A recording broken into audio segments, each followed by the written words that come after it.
When I received the wedding invitation from Anita, I didn't think twice before saying yes. Anita and I had been friends since our days at Unilag, and though we hadn't been as close lately, I still considered her family.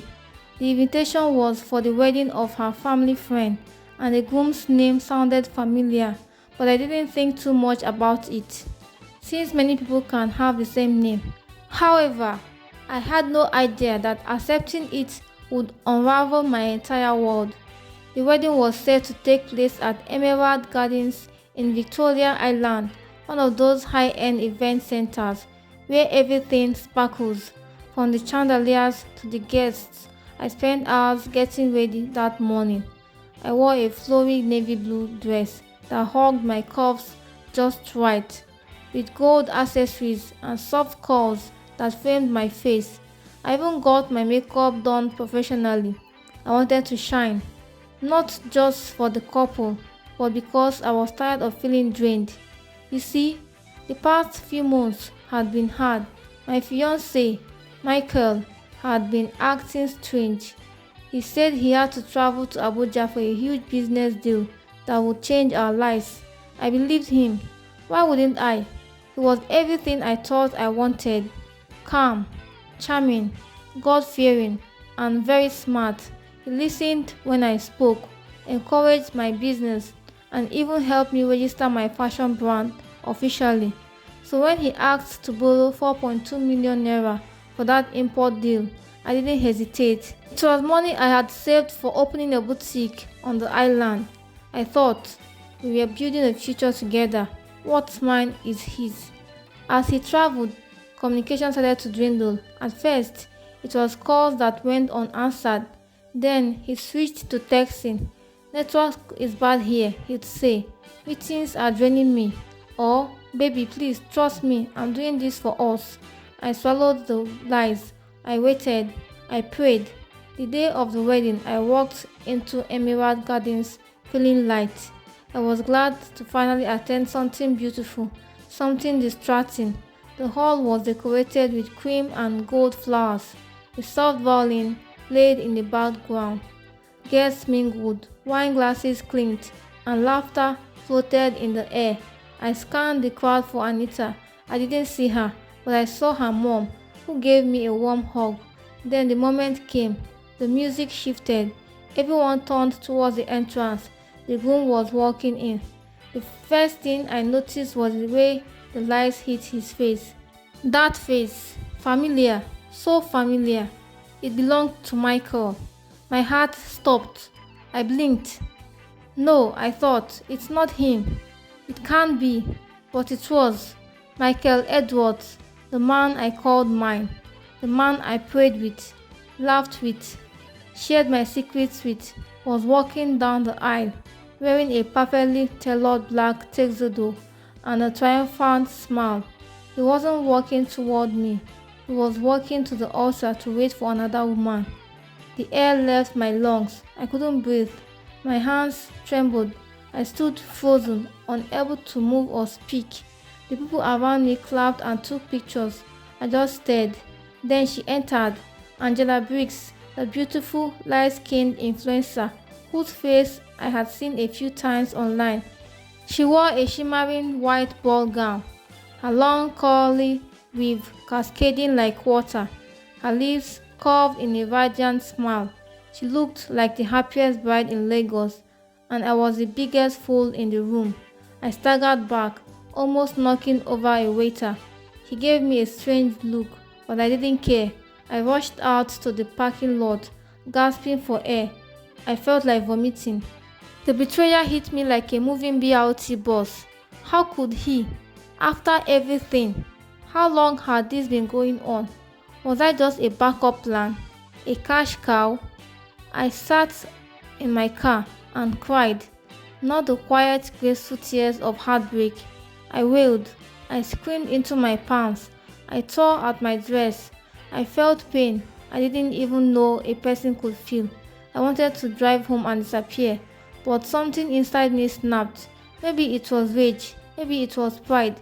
I wasn't going to live like that. No, I needed answers. I needed to make sure he saw me, felt me, regretted everything.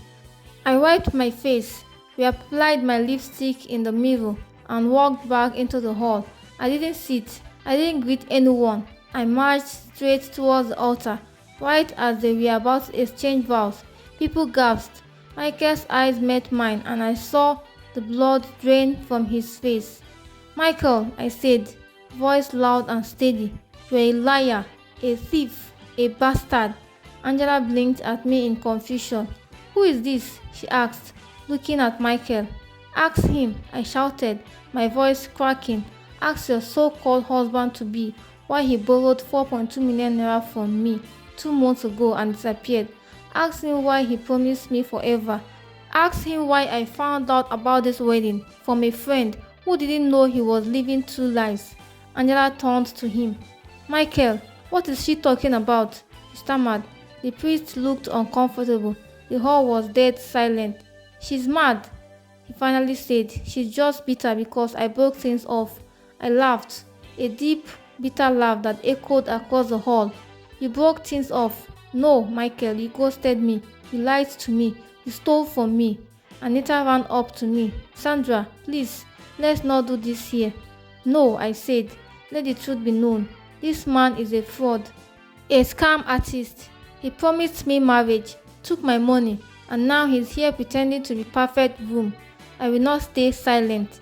Security was called, but not before murmurs began to spread. Phones were recording. Some guests were already posting online. I smiled through my tears. I wanted the whole of Lagos to know. As I was escorted out, Angela threw her bouquet at Michael's chest and stormed out the back. The wedding was over. The shame was his. I sat in my car and breathed again. That night, I posted everything online. Receipts, chats, bank transfers, pictures. The story blew up. Twitter dragged him. Women came out with similar stories. Turns out I wasn't the only one he scammed. Days later, a popular Instagram blog messaged me for an exclusive. People sent me money. They supported me. They encouraged me. But even with all the attention, the real healing came from within. I picked myself up and returned to my business. I signed a lease for that boutique. I blocked Michael and everything. And when he tried to message me weeks later, begging and explaining, I didn't reply. I had nothing left to say. Let him rot in his shame. As for me, I had learned the hardest lessons of all. Never to let love blind you to red flags, and never ever lend your peace to someone who only brings storm. I thought cutting Michael off would bring me immediate peace, but healing, I came to learn, is a slow, gritty process. After the dust settled, I spent most days moving between rage and reflection. There were mornings I would wake up and smile, thinking of how I finally exposed him, and by afternoon I'll be crying into my pillows, wondering how I ever let it get that far. The boutique space I leased in Lekki Phase 1 became both my sanctuary and my battlefield. It was a small corner store near Admiralty Way with glass panels and bright white walls. I named it Sandy's Level, after a nickname Michael used to call me, reclaiming that name was the first step towards claiming my story. I poured myself into business. I'd spend nights sketching designs, mornings sourcing fabrics in Teju, and afternoons teaching myself how to manage invoices and inventory. The pain of betrayal became fuel. Each dress I created carried a piece of my healing. I wanted women to wear my clothes and feel powerful, untouchable, everything I hadn't felt when I watched Michael standing at that altar. The online buzz around my story had surprisingly turned into something positive. Women reached out to order clothes. Influencers wore my designs and tagged me. I got invited to speak at a women's brunch themed from heartbreak to healing. I didn't feel like a victim anymore. I was becoming someone new. Still, Lagos has a way of surprising you when you least expect it. One Thursday afternoon, while unpacking fabrics in the store, a tall man walked in. He was wearing a crisp white shirt rolled at the sleeves. navy trousers, and loafers with no socks. He had that soft scent of clean cologne mixed with leather. My assistant, Kemi, nearly dropped the tape in her hand. "Good afternoon," he said, smiling. "I hope I'm not interrupting." "No, not at all," I replied, dusting my hands on my apron. "How can I help you?" He introduced himself as Nathaniel Ajayi, a marketing consultant who had been referred by one of my clients. He said he wanted to collaborate on fashion business campaign for a foundation that helped young girls learn tailoring. His voice was calm, rich, like someone who didn't need to talk too much to be heard. I didn't know whether to focus on his words or the dimple that appeared every time he smiled.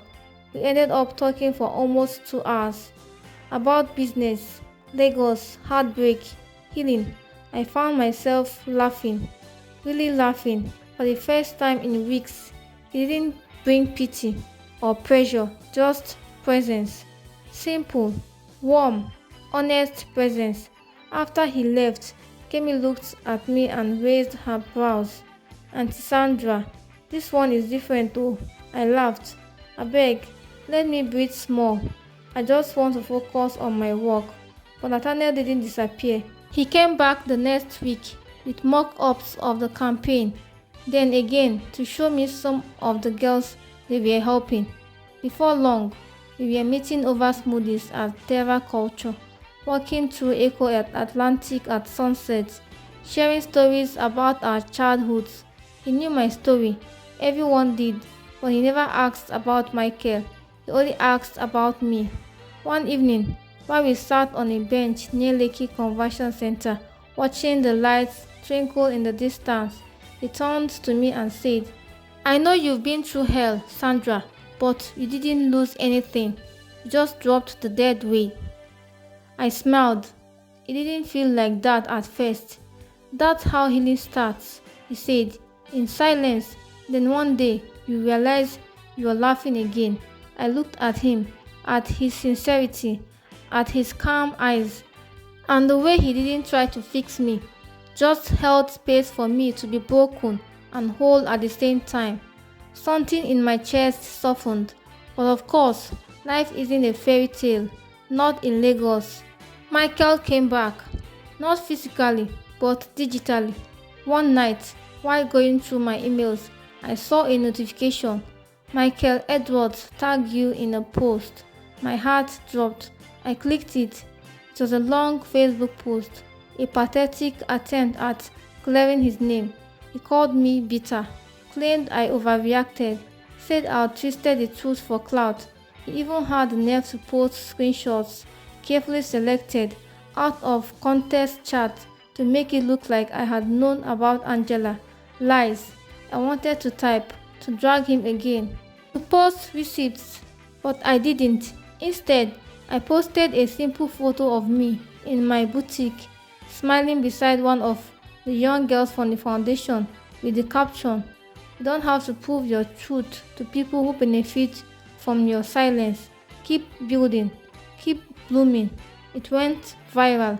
People flooded the comments, defending me, dragging him anew, and still I said nothing else because I had nothing left to say.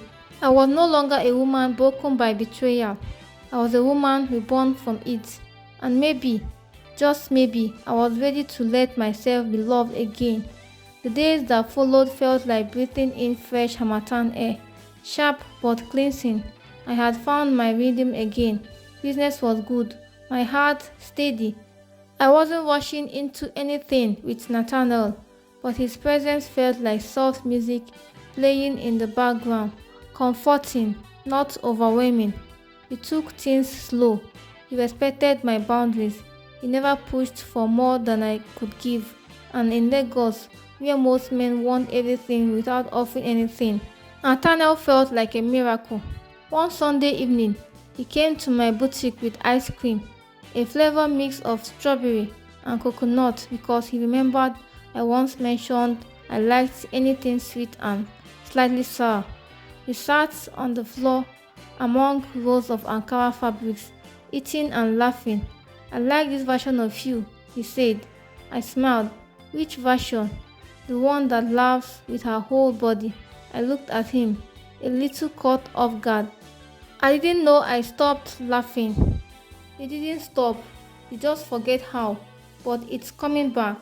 Something about his words made me feel seen. Not the fake social media version of being seen, but the real, raw, soul level type.